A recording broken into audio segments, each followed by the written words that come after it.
Today, we're going to get into something that is so real for anyone planning those big, emotional, detail-heavy events like weddings. We're talking about that specific kind of burnout. You know the one, it comes from managing not just the logistics, but everyone's emotions.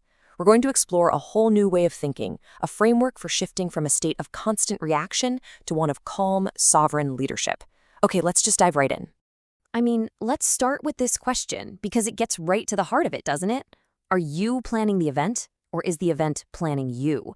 It's that feeling of being totally caught in a whirlwind. You've got client anxieties, last-minute vendor calls, super tense family dynamics. It's really the difference between steering the ship with purpose and just running around plugging leaks, hoping you stay afloat. And this slide, wow, it just lays it all out. On the left, you've got the reactive planner. This is the person who's basically an emotional sponge, absorbing everyone else's stress, shooting off emails on the fly, and, let's be honest, is on a one-way track to burnout. But the goal, what we're aiming for, is on the right, the sovereign planner. And this isn't about being a rigid control freak. It's about being that calm, centered guide who sees what's coming, communicates with real intention, and, this is the most important part, protects their own energy. So, how do so many passionate, really talented planners end up in that reactive state?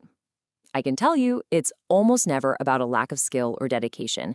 The real reasons are a lot more subtle, and they're tied directly to the huge amount of emotional labor that comes with this job.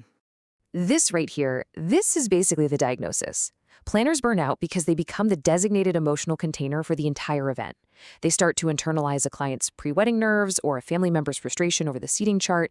They just operate without any clear boundaries, saying yes to some wild requests just to keep things calm, and they get tricked into thinking the noisiest tasks are the most important ones. It's just exhausting, and it is completely unsustainable. So you might be asking, what's the antidote to all this? Well, it's a really powerful shift in how you think about things. It's learning to see structure not as some kind of creative cage, but as the very thing that protects your creativity and lets you lead like you're meant to. And that brings us to this core idea: energy protective planning. Notice we're not calling it time management. This is about managing your most vital resource, your own inner clarity and calm. It's a system built for one single purpose: to let you deliver that seamless, elegant experience for your clients without having to sacrifice yourself to do it. You've got to start thinking this way. Your energy is a strategic asset. It's not some infinite well you can just keep dipping into.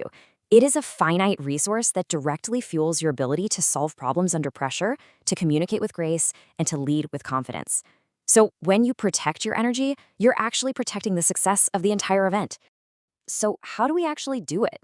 Well, we can break it down into 3 really actionable layers. First up, you got the structural layer. These are your systems that stop chaos before it even starts. Things like email templates, detailed workflows, and timelines that have buffer zones already built in. Then there's the emotional layer. These are your boundaries, like using neutral language and figuring out where the emotional flare-ups might happen ahead of time.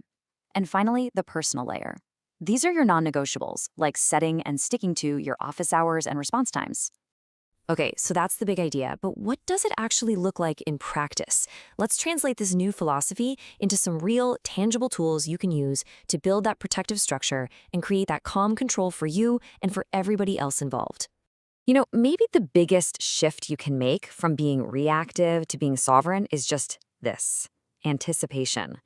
You stop waiting for problems to happen. Instead, you get ahead of them. You identify those predictable moments in any event timeline where emotions are almost guaranteed to run high. We call these emotional hotspots. And yeah, these probably look pretty familiar to any experienced planner, right?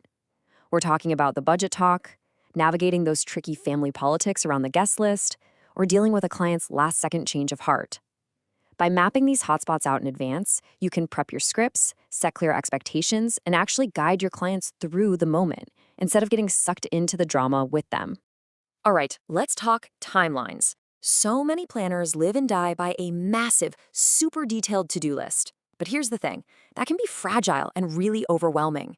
What you actually need first is the architecture, a high-level master timeline skeleton that gives you the solid foundation for the entire project.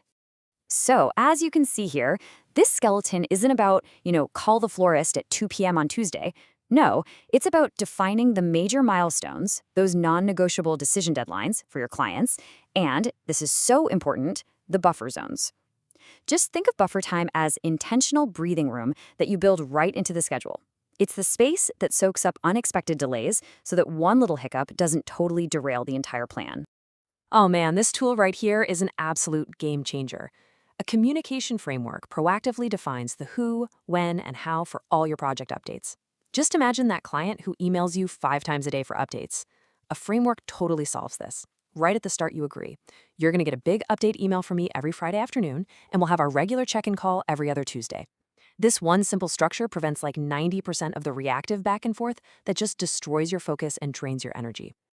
All right, so once you have your structures in place, you can start to cultivate the most advanced skill of the sovereign planner. Honestly, it's like an operational superpower for navigating these high-stakes emotional events.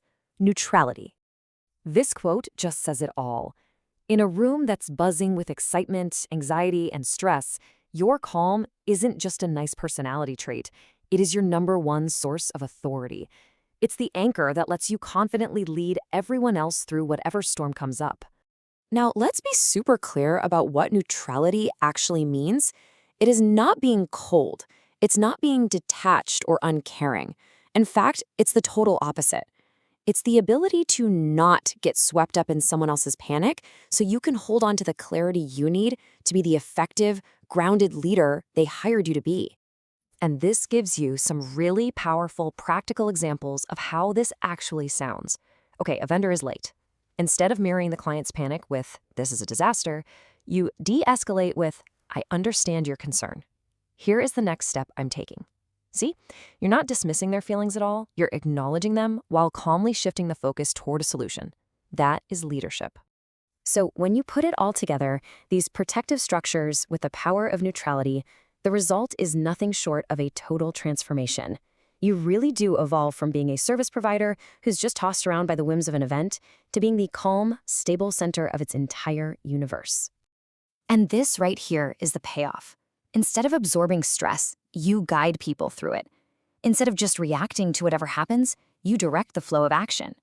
You shift from a place of just trying to please everybody to a place of truly leading them. And you operate not from chaos, but with this deep, steadying clarity. I really want to leave you with this powerful distinction here. This whole philosophy, it's not about micromanaging every single detail or trying to force outcomes. Real sovereignty is internal. It's self-possession. It's that unshakable ability to stay grounded, to stay centered and clear-headed, no matter what is swirling around you. So I'll leave you with one final actionable thought. This isn't about some massive overnight overhaul. It's about small steps. So what is one small system? A new email template, a 5-minute buffer between client calls, a simple decision to not check emails after 7 p.m. What's one thing you can put in place tomorrow to start protecting your calm and begin your own journey to becoming a sovereign planner?